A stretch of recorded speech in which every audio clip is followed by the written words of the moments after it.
Salaries are going up, the country is developing, growing, so that is your contribution. ಯಾವ್ದ ಮೇಲೆ tax ಹಾಕಿದ್ರು corruption ನಡೀತಾ ಇಲ್ಲ centre ಅಲ್ಲಿ. So it is a good growth.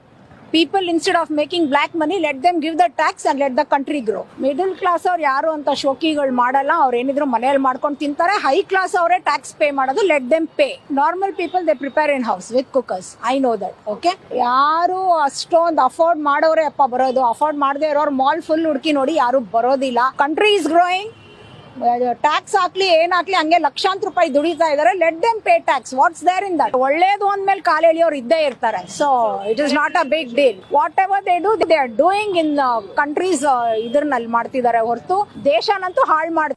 Tax ಹಾಕ್ಲಿ ಬಿಡ್ರಿ, ಟ್ಯಾಕ್ಸ್ ಹಾಕ್ಲಿ ಬಿಡಿ, ಏನಾಗೋದಿಲ್ಲ. ಟ್ಯಾಕ್ಸ್ ಹಾಕಿದ್ರೆ ದೇಶ ಉದ್ಧಾರ ಆಗ್ತಾ ಇದೆ. ನೋಡಿ, ಈ ಹೆಣ್ಣು ಮಗಳು ಹೇಳ್ತಾ ಇರುವಂತದ್ದು, ಈ ಹೆಣ್ಣು ಮಗಳು ವಿಡಿಯೋದಲ್ಲಿ ಹೇಳ್ತಾ ಇದ್ದಾರೆ, ಟ್ಯಾಕ್ಸ್ ಹಾಕಿದ್ರೆ ಏನೂ ಸಮಸ್ಯೆ ಇಲ್ಲ, ದೇಶ ಉದ್ಧಾರ ಆಗ್ತಾ ಇದೆ ಅಂತೆ. ಎಷ್ಟು ಚೆನ್ನಾಗಿ ಹೇಳ್ತಾರೆ ನೋಡಿ. ಇಂತಹ ಬುದ್ಧಿವಂತರು ಇರುವಂತಹ ದೇಶದಲ್ಲಿ ಇವತ್ತು ನಮ್ಮ ದೇಶ ವಿದೇಶಿ ಸಾಲಕ್ಕೆ ಮೊರೆ ಹೋಗ್ತಾ ಇದೆ. ವಿದೇಶಿ ಸಾಲಗಾರರಾಗಿ ಅವರ ಮುಂದೆ ತಲೆ ತಗ್ಗಿಸಿ ನಿಲ್ಲುವಂತಹ ಪರಿಸ್ಥಿತಿಗೆ ಬಂದಿದೆ. ನೋಡಿ, ಪ್ರಜ್ಞಾವಂತೆ ತರ ಕಾಣ್ತಾ ಇದೆ ಹೆಣ್ಣು ಮಗಳು. ಈ ಹೆಣ್ಣು ಮಗಳು ಹೇಳ್ತಾ ಇರೋದೇನಂದ್ರೆ, ಏನು ಭ್ರಷ್ಟಾಚಾರ ಆಗ್ತಾ ಇಲ್ವಂತೆ, ಭ್ರಷ್ಟಾಚಾರ ಆಗದೆ ದೇಶವನ್ನ ಕಾಪಾಡ್ತಾ ಇದ್ದಾರಂತೆ. ಎಷ್ಟು ಬುದ್ಧಿವಂತಿಕೆ ಉಪಯೋಗಿಸ್ತಾರೆ ಇವರು. ಹಾಗಾದ್ರೆ ಕರ್ನಾಟಕ ಸರ್ಕಾರ ಬೆಲೆ ಏರಿಕೆ ಏರಿಸ್ತಾ ಇದೆಯಲ್ಲ, ಕರ್ನಾಟಕ ಸರ್ಕಾರದ ಮುಖ್ಯಮಂತ್ರಿಗಳು 1,04,000 ಕೋಟಿ ರೂಪಾಯಿ ಸಾಲ ಮಾಡಿದಾರಲ್ಲ, ಅದನ್ನು ಸರಿ ಅಂತೀರಾ? 200 ಲಕ್ಷ ಕೋಟಿ ರೂಪಾಯಿ ಸಾಲ ಮಾಡಿದಾರಲ್ಲ, ಅದು ಸರಿ ಅಂತೀರಾ?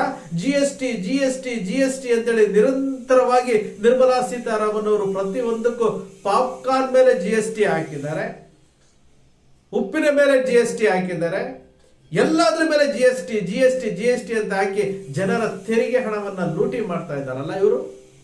ಭ್ರಷ್ಟಾಚಾರ ಇಲ್ಲ ಅಂತ ಹೇಳ್ತಾರಲ್ಲ ಈ ಹೆಣ್ಣು ಮಗಳು.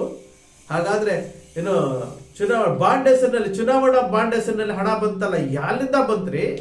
ಒಬ್ಬ ಮಾರ್ಟಿನ್ ಎಂಬ ಲಾಟ್ರಿ ಮಾಡುವಂತಹ ಒಬ್ಬ ಉದ್ಯಮಿಯಲ್ಲಿ ಇವರು ಎಷ್ಟು ಕೋಟಿ ರೂಪಾಯಿನ ಅವರ ಪಕ್ಷದ ದೇಣಿಗೆ ತಗೊಂಡ್ರಲ್ಲ, ಯಾಲಿಂದ ತಗೊಂಡ್ರು? ಇದು ಭ್ರಷ್ಟಾಚಾರ ಅಲ್ವಾ? ಇಡೀ ದೇಶದಲ್ಲಿ ಇವತ್ತು ಭ್ರಷ್ಟಾಚಾರ ತಾಂಡವ ಆಡ್ತಾ ಇಲ್ವಾ? ಇಂತಹ ಅಂಧ ಭಕ್ತರಿಂದಾಗ್ಲಿ ಇವತ್ತು ನಮ್ಮ ದೇಶ ಇವತ್ತು ಈ ಪರಿಸ್ಥಿತಿಗೆ ಬರ್ತಾ ಇದೆ. ಟ್ಯಾಕ್ಸ್ ಹಾಕ್ಬೇಕಂತೆ. ಆ ಹೆಣ್ಣು ಮಗಳು ಹೇಳ್ತಾಳೆ, ಶ್ರೀಮಂತರು ಮಾತ್ರ ಟ್ಯಾಕ್ಸ್ ಕಟ್ಟುವಂಥದ್ದು, ನಾವೇನು ಟ್ಯಾಕ್ಸ್ ಕಟ್ಟೋದಕ್ಕಿಲ್ಲಲ್ಲ, ನಾವು ಟ್ಯಾಕ್ಸ್ ಕಟ್ಟೋದಿಲ್ಲಲ್ಲ. ಅರೆ, ಶ್ರೀಮಂತರು ಟ್ಯಾಕ್ಸ್ ಕಟ್ತಾ ಇದ್ದಾರೆ. ಪ್ರತಿನಿತ್ಯವೂ ದಿನ ಬೆಳಕೆ ವಸ್ತುಗಳನ್ನ, ಪ್ರತಿನಿತ್ಯವೂ ನಾವು ಬಳಸುವಂತಹ ವಸ್ತುಗಳ ಮೇಲೆ ಟ್ಯಾಕ್ಸ್ ಕಟ್ತಾ ಇದ್ದೀವಲ್ಲ ನಾವು. ಇವೆಲ್ಲ ಏನು? ಹಾಗಾದ್ರೆ ಈ ದೇಶದಲ್ಲಿ ಯಾರು ಬೇಕಾದ್ರೂ ಲೂಟಿ ಮಾಡಬಹುದು, ಟ್ಯಾಕ್ಸ್ ಹಾಕ್ಬಹುದು, ವಿದೇಶಿ ಸಾಲ 200 ಲಕ್ಷ ಕೋಟಿ ಹೋಗ್ಬೋದು, ರೂಪಾಯಿ ಮೌಲ್ಯ ಕುಸಿಬಹುದು, ಡಾಲರ್ನ ಮೊತ್ತ 85 ರೂಪಾಯಿ, 90 ರೂಪಾಯಿ, 100 ರೂಪಾಯಿ ಹೋಗ್ಬೋದು. ಆದ್ರೂ ಸಹ ಬಾಯಿ ತೆರಿಬಾರದು ಅಂತಂದ್ರೆ ಇಂತಹ ಮೂರ್ಖತನದ ಮಾತುಗಳಿಂದಾಗಿ ಇವತ್ತು ನಮ್ಮ ದೇಶವನ್ನ ಆಳುವವರಿಗೆ ನಮ್ಮನ್ನ ಸಮರ್ಥನೆ ಮಾಡಿಕೊಳ್ಳುವಂತಹ ಅಂಧ ಭಕ್ತರು ಇದ್ದಾರೆ ಅಂತೇಳಿ ಆ ಒಂದು ಧೈರ್ಯದ ಮೇಲೆ ಅವರು ತಪ್ಪುಗಳ ಮೇಲೆ ತಪ್ಪು ಮಾಡ್ತಾ ಇದ್ದಾರೆ, ತಪ್ಪುಗಳ ಮೇಲೆ ತಪ್ಪು ಮಾಡ್ತಾ ಇದ್ದಾರೆ. ಈ ದೇಶವನ್ನ ಕಾಪಾಡ್ತೀನಿ, ದೇಶದಲ್ಲಿ ಅಚ್ಚೇದಿನ್ ತರ್ತೀನಿ ಅಂತ ಹೇಳಿದಂತಹ ನರೇಂದ್ರ ಮೋದಿ ಅವರಾಗ್ಲಿ, ಅಮಿತ್ ಶಾ ಅವರಾಗ್ಲಿ ಮಾಡ್ತಾ ಇರ್ಬೋದು ಏನ್ರಿ?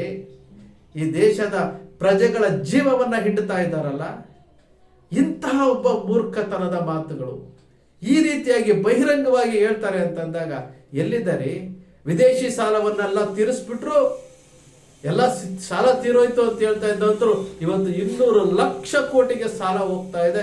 85 ರೂಪಾಯಿ ದಾಟಿ ಮುಂದೆ ಡಾಲರ್ ಮೌಲ್ಯ ಹೋಗ್ತಾ ಇದೆ, ರೂಪಾಯಿ ಅಪಮೌಲ್ಯ ಆಗ್ತಾ ಇದೆ. ಆದರೂ ಸಹ ಇವರಿಗೆ ಒಂದು ಕಿಂಚಿತ್ ಆದ್ರೂ ಸ್ವಾಭಿಮಾನ ಅನ್ನೋದಿದೆ ಅವರಿಗೆ. ಇವರು ಸ್ವಾಭಿಮಾನಿಗಳ ಇವರು. ಯಾವ ಬೆಲೆ ಕಡಿಮೆ ಆಗಿದೆ, ಎಲ್ಲಾ ಬೆಲೆಗಳು ಗಗನಕ್ಕೇರ್ತಾ ಇದಾವಲ್ಲ, ಜನಸಾಮಾನ್ಯರು ಜೀವನ ಮಾಡಕ್ ಆಗ್ತಾ ಇಲ್ವಲ್ಲ. ಇವರೇನೋ ಶ್ರೀಮಂತರು ಇರ್ಬೋದು, ಇವ್ರ ಹತ್ರ ಹಣ ಇರ್ಬೋದು, ಇವರ ಅಂಧ ಭಕ್ತರು ಇರ್ಬೋದು, ಅಥವಾ ಪಕ್ಷದ ಕಾರ್ಯಕರ್ತರು ಇರ್ಬೋದು, ಇವರು ಸಮರ್ಥನೆ ಮಾಡ್ಕೊಳ್ತಾರೆ ಅಂತಂದ್ರೆ ವಾಸ್ತವವಾಗಿ ಜನಸಾಮಾನ್ಯರ ಕಥೆ ಏನ್ರಿ? ನಾವು ವಿಚಾರ ಮಾಡ್ಬೇಕಲ್ವಾ? ಇಂತಹ ಬಡವರು ಅನ್ಕೊಂಡಿರೋರು ಮಾತನಾಡಿಕೆ ಧ್ವನಿ ಇಲ್ಲ.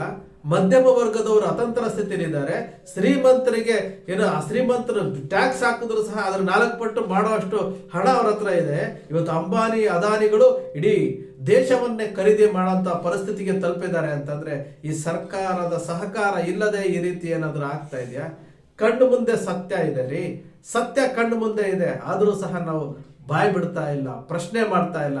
ಮೂರ್ಖ ಮಾಧ್ಯಮಗಳನ್ನ ನೆಚ್ಕೊಂಡು ಮೂರ್ಖ ಮಾಧ್ಯಮಗಳು ಮಾತನಾಡ್ತಾ ಇರುವಂತ ಮಾತುಗಳನ್ನೇ ಸತ್ಯ ಅಂತ ನಂಬ್ಕೊಂಡು ಇವತ್ತು ನಾವು ಜೀವನ ಮಾಡ್ತಾ ಇದೀವಿ ಅಂತಂದ್ರೆ ನಮಗಿಂತ ಮೂರ್ಖರು ಬೇರೆ ಯಾರಾದ್ರೂ ಉಂಟಾ? ಈ ಹೆಣ್ಣು ಮಗಳು ಮಾತುಗಳನ್ನ ಕೇಳಿದಾಗ ನಮ್ಗೆ ಅನ್ಸಿದ್ದೇನಂತಂದ್ರೆ ಇಂತಹ ಅಂಧಭಕ್ತರಿಂದ ಇವತ್ತು ನಮ್ಮ ದೇಶ ಹಾಳಾಗ್ತಾ ಇದೆ.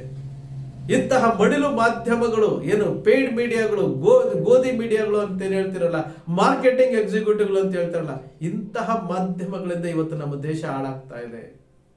ಪ್ರಶ್ನೆ ಮಾಡಬೇಕಾದಂತಹ ಮಾಧ್ಯಮಗಳು ಇವತ್ತು ಬಾಯಿ ಮುಚ್ಚಿ ಕುಳಿತುಕೊಂಡಿದ್ದಾವೆ, ಜೈಕಾರ ಹಾಕ್ತಾ ಇದ್ದಾವೆ ಅಂತಂದ್ರೆ ನಾವು ಯಾವ ಸ್ಥಿತಿಗೆ ಹೋಗ್ತಾ ಇದೀವಿ, ನಮ್ಮ ದೇಶ ಯಾವ ಸ್ಥಿತಿಗೆ ಹೋಗ್ತಾ ಇದೆ?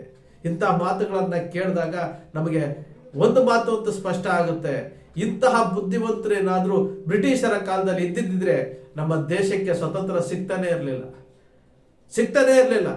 ಇಂತಹ ಒಂದು ಅಂಧಭಕ್ತರಿರೋದ್ರಿಂದ, ಸಮರ್ಥಕರಿರೋದ್ರಿಂದ ಇದಕ್ಕೋಸ್ಕರ ನಮ್ಮ ದೇಶ ಸ್ವತಂತ್ರ ಆಗ್ಬೇಕಾಗಿತ್ತ ಅಂತೇಳಿ ಪದೇ ಪದೇ ನಮಗೆ ನಾವು ಪ್ರಶ್ನೆ ಮಾಡ್ಕೊಳ್ಬೇಕಾಗುತ್ತೆ.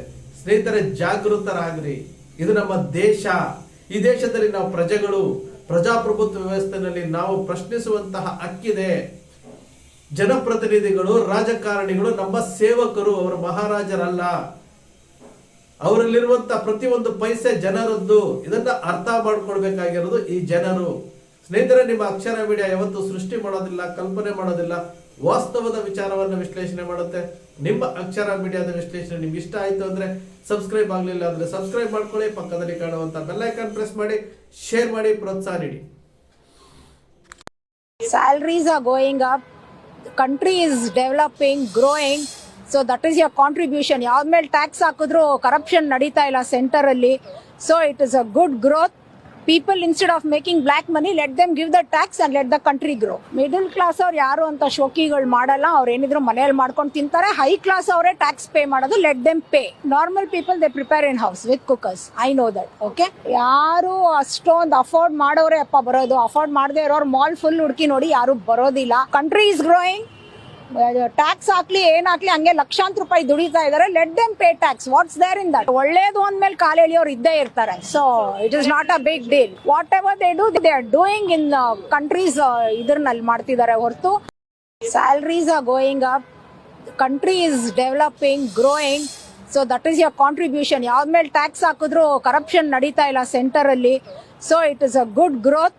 People, instead of making black money, let them give the tax and let the country grow. Middle class ಅವ್ರು ಯಾರು ಅಂತ ಶೋಕಿಗಳು ಮಾಡಲ್ಲ, ಅವ್ರು ಏನಿದ್ರು ಮನೆಯಲ್ಲಿ ಮಾಡ್ಕೊಂಡು ತಿಂತಾರೆ. ಹೈ ಕ್ಲಾಸ್ ಅವರೇ ಟ್ಯಾಕ್ಸ್ ಪೇ ಮಾಡೋದು, let them pay. Normal people they prepare in house with cookers, I know that. Okay, ಯಾರು ಅಷ್ಟೊಂದು ಅಫೋರ್ಡ್ ಮಾಡೋರೇ ಅಪ್ಪ ಬರೋದು, ಅಫೋರ್ಡ್ ಮಾಡದೇ ಇರೋರು ಮಾಲ್ ಫುಲ್ ಹುಡುಕಿ ನೋಡಿ ಯಾರು ಬರೋದಿಲ್ಲ. Country is growing. ಟ್ಯಾಕ್ಸ್ ಹಾಕ್ಲಿ ಏನಾಗ್ಲಿ ಹಂಗೆ ಲಕ್ಷಾಂತರ ರೂಪಾಯಿ ದುಡಿತಾ ಇದಾರೆ, let them pay tax. What's there in that? ಒಳ್ಳೇದು ಅಂದ್ಮೇಲೆ ಕಾಲು ಎಳಿಯೋರು ಇದ್ದೇ ಇರ್ತಾರೆ. So it is not a big deal. Whatever they do, they